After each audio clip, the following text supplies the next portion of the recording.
अस्सलामु अलैकुम वरहमतुल्लाहि वबरकातुहू। मेरे मोहतरम दोस्तों, हुक्मरानों के गलत इकदामात पर हम क्या करें? प्यारे नबी सल्लल्लाहु अलैहि वसल्लम ने इरशाद फरमाया, तुम पर ऐसे हुक्मरान मुकर्रर होंगे जिनमें तुम अच्छाइयां भी देखोगे और बुराइयां भी। तो जिसने हुक्मरानों के बुरे कामों को दिल से बुरा जाना, वो बुरे काम के वबाल से बरीउज़िम्मा हो गया, और जिसने हुक्मरानों के बुरे कामों को जबान से बुरा कहा, वो भी अल्लाह की पकड़ से बच गया।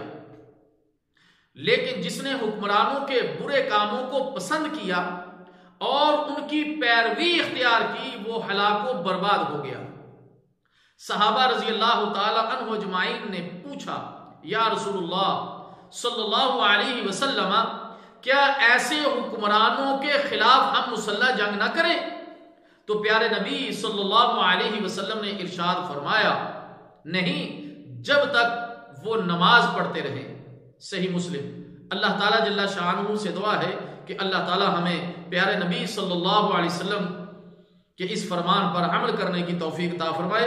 वस्सलामु अलैकुम वरहमतुल्लाहि वबरकातुहू।